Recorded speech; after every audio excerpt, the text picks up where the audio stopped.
नमस्कार नारायण कार्यक्रम ज्योतिषमा यहाँहरू सबैलाई स्वागत गर्न चाहन्छु र विशेष गरी आजको प्रस्तुति रहनेछ पञ्चाङ्ग, त्यसैगरी बारबेला र त्यसपछि राशिफल के कस्तो रहेको छ हजुरहरूको सम्पूर्ण जानकारी दिने उद्देश्यका साथ आज म उपस्थित भएको छु र सदा झैं आज पनि सर्वप्रथम सुरु गरौं आजको पञ्चाङ्गबाट। विषम 2082 साल कार्तिक महिनाको 26 गते बुधबार परेको छ भने सन् 2025 नोभेम्बर 12 तारिकको दिन आज रहेको छ। त्यसैगरी शक सम्वत 1947 रहेको छ भने नेपाल सम्वत 1146 रहेको छ। संवत्सरमा सिद्धार्थी नाम गरेको संवत्सर रहेको छ भने सूर्य दक्षिणायन रहनु भएको छ र शरद ऋतु रहेको छ भने आज मार्ग कृष्ण पक्षको अष्टमी तिथि बिहान 4:11 सम्म, त्यसपछि नवमी तिथिको आरम्भ हुनेछ। नक्षत्रमा अश्लेषा नक्षत्र 24:29 सम्म रहनेछ भने त्यसपछि मघा नक्षत्रको शुभारम्भ हुनेछ। त्यसैगरी अब जाउँ योगमा शुक्ल योग रहनेछ 14:41 सम्म, त्यसपछि ब्रह्मयोगको शुभारम्भ हुनेछ। त्यसैगरी करणमा बालव करण रहनेछ 16:35 सम्म, त्यसपछि कौलव करणको शुभारम्भ हुने देखाएको छ। त्यसैगरी चन्द्रमा आज कर्कट राशिमा रहनु भएको छ भने योगमा राक्षस योग रहनेछ आनन्दादि योग विचार गर्दा र सूर्योदय बिहान 6:23 मा भएको थियो भने सूर्यास्त साँझ 17:11 मा हुनेछ भने आजको दिनमान 10 घण्टा 48 मिनेटको रहने देखाएको छ। र अब यसरी विचार गर्दा आजको दिन विशेष जानकारी हजुरहरूलाई दिउँ। कसैले बुधाष्टमीको व्रत बस्न चाहनु भएको छ भने आजको दिन अति लाभदायी छ। जसको व्यापार व्यवसाय र बिजनेसमा लाभ होस् भन्ने भाव छ उहाँहरूले बुधाष्टमीको व्रत बस्न सक्नुहुन्छ भने साथै आजको दिन विशेष गरी भैरवाष्टमी पनि रहेको छ। भैरव भगवानको उपासना गर्न चाहनुहुन्छ जसलाई बाटो हिँड्दा ओर्दा कुकुरहरूले सताइरहेको छ भने उहाँहरूले पनि त्यस्तो दोषहरूबाट निवारण होस् र राहु र केतुजन्य दोषबाट निवारण होस् भनेर भैरव भगवानको पनि विशेष गरी भैरवाष्टमीको दिन व्रत बस्न सक्नुहुन्छ। त्यसैगरी आजको दिन गोरखकाली पूजा समेत रहेको छ भने साँझमा भैरवको उत्पत्ति दिवस समेत मनाइन्छ र यो भैरव उत्पत्ति दिवसको विशेष तपाईहरू सबैलाई शुभकामना दिँदै यो पञ्चाङ्ग सत्रलाई विश्राम गर्दै आउनुहोस्। अब आजको दिन कुन समय शुभ रहनेछ शुभ बार बेलामा हामी प्रवेश गरौं। आज बिहान 6:22 देखि 7:43 सम्मको समयलाई लाभ समयको रूपमा लिएको छ भने 7:43 देखि 9:04 सम्मको समय अमृत समय रहनेछ भने 9:04 देखि 10:26 सम्मको समयलाई काल समयको रूपमा हेरिएको छ। त्यसपछि 10:26 देखि 11:47 सम्मको समय शुभ समय रहनेछ भने 11:47 देखि 13:09 सम्मको समयलाई रोग समयको रूपमा लिएको छ। त्यसैगरी 13:09 देखि लगभग 14:30 सम्मको समय उद्वेग समय रहेको छ भने 14:30 देखि 15:51 सम्मको समयलाई चर समयको रूपमा लिएको छ। त्यसैगरी 15:51 देखि 17:13 सम्मको समय भने लाभ समयको रूपमा यहाँहरू सबैले लिन बुझ्न सक्नु हुनेछ। अब प्रवेश गरौं हामी रात्रिकालीन सत्रमा कुन समय शुभ र कुन समय अशुभ छ यो कुरामा हजुरहरूलाई जानकारी गराए। रात्रिकालीन सत्रमा प्रवेश गर्दा 17:15 देखि लिएर 18:53 सम्मको समय शुभ समय रहेको छ भने 18:53 देखि लगभग 20:31 सम्मको समयलाई रोग समयको रूपमा लिएको छ भने 20:31 देखि 22:09 सम्मको समय उद्वेग समय रहनेछ भने 22:09 देखि 23:47 सम्मको समयलाई चर समयको रूपमा लिएको छ। 23:47 देखि लिएर 1:25 सम्मको समयलाई लाभ समयको रूपमा रहेको छ भने 1:25 देखि लिएर 3:03 सम्मको समय अमृत समय र 3:03 देखि 4:41 सम्मको समय काल समय रहनेछ भने 4:41 देखि 6:19 सम्मको समय भने शुभ समय रहने देखाएको छ। र अब जाउँ विशेष गरी आजको दिनको सबैभन्दा महत्त्वपूर्ण शुभ समय कति बजेसम्म रहेको छ, कति बजेदेखि कति बजेसम्म जानकारी दिउँ हजुरहरूलाई। 6:22 देखि लिएर 9:04 सम्मको समयलाई लाभ र अमृत समयको रूपमा आजको दिनको शुभ समयको रूपमा लिन सक्नुहुन्छ भने बेलुका 3:51 देखि 17 बजेर भनेको लगभग 5:13 सम्मको समय पनि अति लाभदायी र शुभ रहने देखाएको छ। अब जाउँ रात्रिको समयको शुभ समय लगभग 23:47 देखि लिएर 3:03 सम्म रहनेछ। यो समयमा हजुरहरूले केही किनबेच गर्न सक्नुभयो, व्यापार व्यवसायसँग सम्बन्धित कुराहरू, कसैले म साइट हेरेर कहीँ कतै यात्रा गर्दैछु भन्ने भाव छ भने उहाँहरूका लागि पनि विशेष विचार गर्न मिल्ने समयको रूपमा रहेको छ। तसर्थ उहाँहरू पनि कहीँ कतै गएर धन सम्पत्ति केही दिएर त्यसबाट केही मनज्ञ फाइदा लिउँ भन्ने सोचमा हुनुहुन्छ भने यो शुभ समय पारेर लिएर आउनुभयो भने तत्काल बिक्री हुने चान्स बढिरहन्छ भन्ने यो जानकारी हजुरहरूमाझ राख्दै आउनुहोस्। अब ढिला नगरिकन आजको राशिफलतर्फ प्रवेश गरौँ। आजको राशिले के बताउँछ, आज कुन दिशा शुभ छ, हजुरहरूलाई यो सर्वप्रथम जानकारी गरौँ। आजको लागि यात्रा गर्दै हुनुहुन्छ भने आज उत्तर दिशातर्फको यात्रा शुभ रहनेछ। जो उत्तरतर्फको यात्रा गर्दै हुनुहुन्छ उहाँहरूको लागि चन्द्रमा सेतो रहनु भएको छ भने धन सम्पत्ति वृद्धि योग बनाएको छ। त्यसै गरी पश्चिम दिशातर्फ यात्रा गर्दै हुनुहुन्छ भने पनि दाहिना चन्द्रमा पर्नुहुन्छ, तसर्थ हजुरले पश्चिमको यात्रा समेत गर्न सक्नुभयो। आजको लागि हानिकारक दिशा यात्राको लागि दक्षिण दिशा मृत्यु योग बनाएको छ, किनभने चन्द्रमा चाहिँ हाम्रो ढाडमा पर्नुहुन्छ भने। अनि पूर्व दिशातर्फ पनि यात्रा त्यति लाभदायी रहँदैन, चन्द्रमा बायाँ पर्नुहुन्छ। तसर्थ यी कुराहरू विशेष हजुरहरूमा जानकारी राख्दै अब जाउँ राशिफलमा। मेष राशिको के कस्तो रहेको छ, कर्कट राशिमा बसेको चन्द्रमाले के कस्तो फल प्रदान गर्छ। यो राशिफल चाहिँ अति महत्त्वपूर्ण छ, किनभने राशिफल भनेको मनसँग सम्बन्धित कुरा हो। जो चन्द्रमाको प्रभाव हाम्रो जीवनमा घटिरहेको हुन्छ, चन्द्रमाको कला कहिले बढ्दछ कहिले घट्दछ। त यो चन्द्रमाको कला बढ्ने र घट्ने क्रममा हाम्रो मनमा के कस्ता तरङ्गहरूले तरङ्गित बनाउँदछ, हाम्रो मनमा के कस्ता कुराहरू आएर खेल्दछ र के कस्ता विचारहरू चाहिँ प्रभावित हुन जान्छ। किनभने हिजो एकदम तपाईँ फ्रेस हुनुहुन्थ्यो, सफा हुनुहुन्थ्यो, मोडहरू सबै राम्रो थियो, तर एकै मिनट, आधी घन्टा, 15 मिनट, 20 मिनटमा यस्तो चेन्जेसहरू आउँछ। के कारणले भन्दा चन्द्रमा मनको कारणले।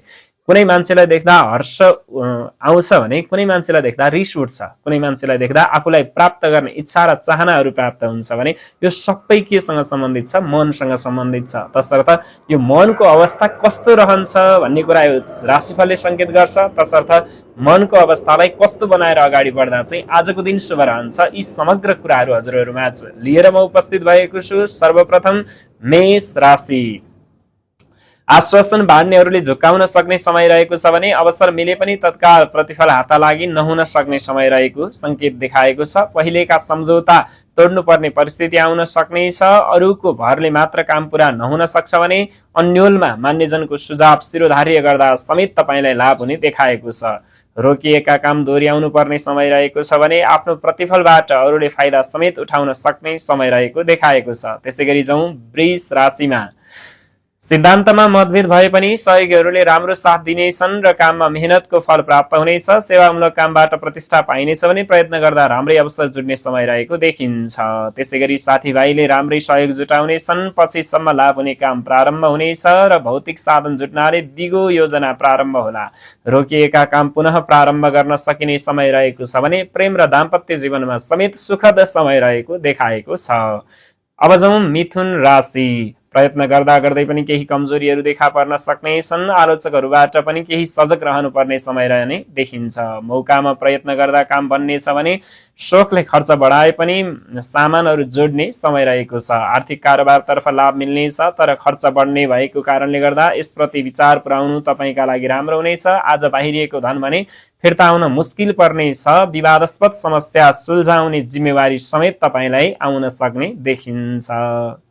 अब जाउँ कर्कट राशि, कर्कट राशि हुनेहरूका लागि आजको दिन कस्तो रहला र विशेष गरी चन्द्रमाको गोचर अनुसार आद्यश चन्द्र श्रीयम कुर्यात, शिरमा बसेको चन्द्रमाले श्री सम्पत्ति र ऐश्वर्यको वृद्धि गर्दछ भन्ने फल प्राप्त भएको कारणले गर्दा आज के कस्तो होला।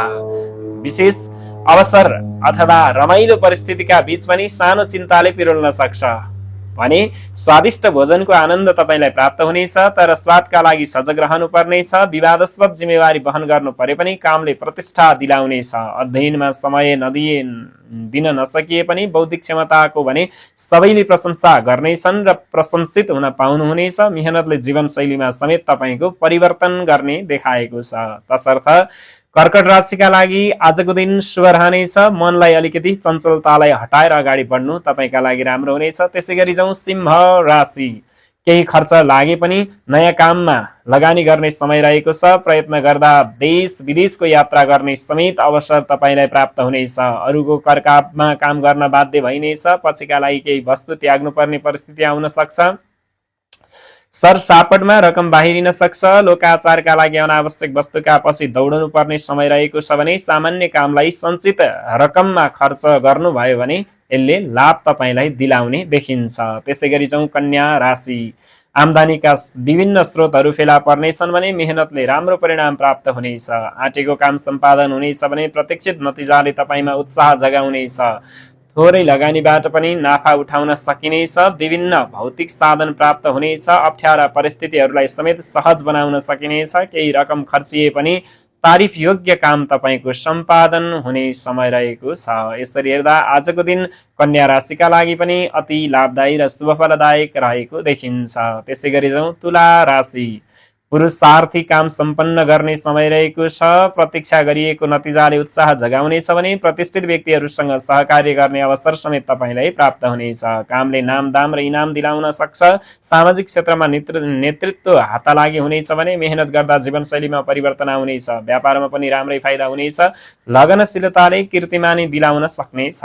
यसर्थ विचार गर्दा तुला राशिका लागि समेत आजको दिन शुभ र मध्यम शुभफलदायी रहने देखिन्छ। अब जाउँ वृश्चिक राशि। सानो प्रयत्नले कीर्तिमानी कामको यश लिने सौभाग्य प्राप्त हुनेछ। आम्दानी थोरै भए पनि आवश्यकता पूरा हुनेछन्। शुभचिन्तकहरूले साथ दिनेछन् भने भविष्यका लागि कर्म सञ्चय गर्ने समय रहेको छ। सामाजिक कामले नाम दाम र इनाम दिलाउनेछ। मेहनतले राम्रो प्रतिफल प्राप्त हुनेछ। आध्यात्मिक चेतनाले धर्म कर्म र सेवामूलक काममा समेत प्रवृत्त गराउनेछ। यसरी हेर्दा वृश्चिक राशिका लागि आजको दिन अति शुभ र फलदायक रहने देखाएको छ। त्यसैगरी जाउँ धनु राशि। सामान्य कामका लागि धेरै दौडधुप गर्नुपर्ने समय रहेको छ भने तत्काल फाइदा नहुने काममा जुट्नुपर्ने समय देखिएको छ। परिबन्धले चुनौती निम्त्याउन सक्छ भने ठुलो भाग्यको आशा राख्दा भएको वस्तु समेत गुम्न सक्छ। यसप्रति विचार पुर्याउनु तपाईका लागि राम्रो हुनेछ। अरूका विषयमा चासो लिँदा व्यर्थैमा झमेला बेहोर्नु पर्ने समय समेत रहेको छ। यसप्रति सचेत हुनुहोला र त्यसैगरी स्वास्थ्यका लागि व्यायाम र आहार विहारमा ध्यान पुर्याउनु होला। उपलब्धिको स्रोत भने पहिल्याउन सकिने समय रहेको छ। यसर्थ विचार गर्दा सामान्य शुभ फलदायक धनुराशिका लागि आजको दिन रहने देखाएको छ। त्यसैगरी जाउँ मकर राशि। मकर राशि हुनेहरूका लागि के हुन्छ त? माहौल रमाइलो रहनेछ। आफन्तजनसँगको रमाइलो भेटघाट हुनेछ भने उपहारले उत्साह जगाउनेछ। पहिरनले व्यक्तित्वमा निखारता आउनेछ। मित्रता र प्रेमको बन्धन कसिनेछ भने अतिथिको रूपमा सत्कार समेत तपाईलाई प्राप्त हुनेछ। परिवारजनको साथले काम उत्साह जगाउनेछ। अप्ठ्यारा परिस्थितिहरूलाई सहज बनाउन सकिनेछ। आम्दानी बढाउने कामको समेत थालनी हुने समयको रूपमा विचार गर्दा मकर राशिका लागि आजको दिन अति शुभ फलदायक रहने देखाएको छ। त्यसैगरी जाउँ कुम्भ राशि। नयाँ जिम्मेवारी प्राप्त हुनेछ। व्यापार व्यवसायमा पनि प्रशस्त फाइदा हुनेछ। विशेष अवसरले मन प्रफुल्लित हुनेछ। टाढिएका साथीहरू नजिकनाले हर्ष बढ्नेछ। समस्या र चुनौती समाप्त हुनेछ। नाम र दाम हातलागी हुने योग रहेको छ। योजना पूर्ण नभए पनि आर्थिक लाभ अवश्य मिल्नेछ। धर्ममा श्रद्धा र परोपकारमा मन जानेछ। भाग्यले विशेष अवसर तपाईलाई दिलाउने समयको रूपमा आजको दिन हेरिएको छ। यसर्थ विचार गर्दा कुम्भ राशिका लागि समेत आजको दिन अति शुभ फलदायक रहने देखाएको छ। तसर्थ अब जाउँ अन्तिम राशि मीन राशि। मीन राशि हुनेहरूका लागि आजको दिन के कस्तो रहला? सुखद समाचारले मनको डर उत्साहमा रूपान्तरण हुनेछ। अप्ठ्यारा परिस्थितिहरू सुल्झाउन केही समय जुट्नु पर्ला। अध्ययनमा समय दिन नसकिए पनि बौद्धिक क्षेत्र फराकिलो भएर अगाडि बढ्नेछ। मेहनतले प्रतिष्ठित काम सम्पादन गर्ने मौका दिलाउने समय रहेको छ भने पढाइमा गुरुजनको मार्गदर्शन तपाईका लागि उपयोग हुने देखिन्छ।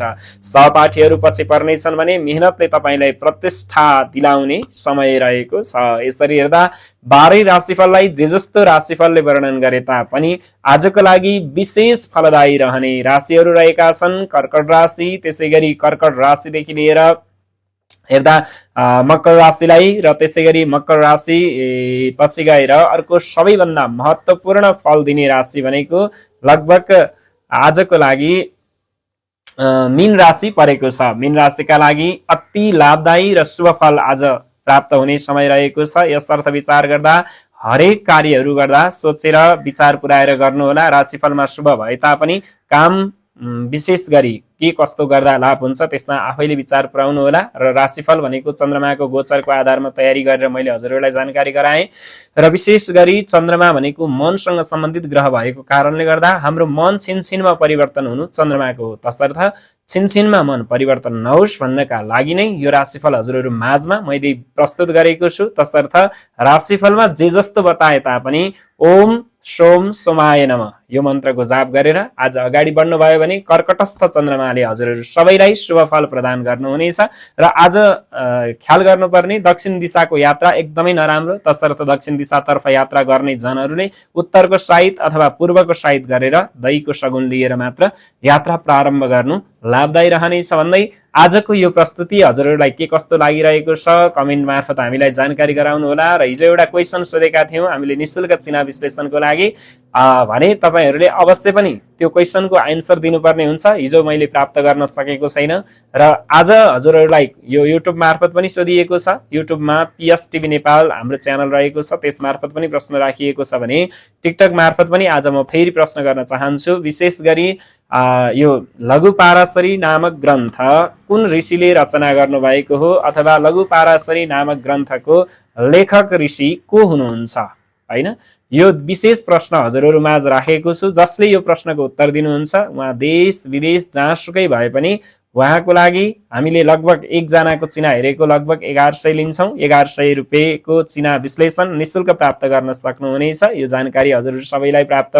गराए र विशेष गरी त्यसमा पनि सबैभन्दा पहिलो कमेन्ट जसले गर्नुहुन्छ उहाँलाई त्यो अवसर दिलाउनेछौँ, हामी हेर्नेछौँ टाइम। त्यसकारण हजुरहरूले त्यो जानकारी प्राप्त गर्नु भएको छ भने विशेष गरी लघु पाराशरी नामक ग्रन्थको रचयिता को हुनुहुन्छ यो प्रश्नको उत्तर राखिदिनु होला।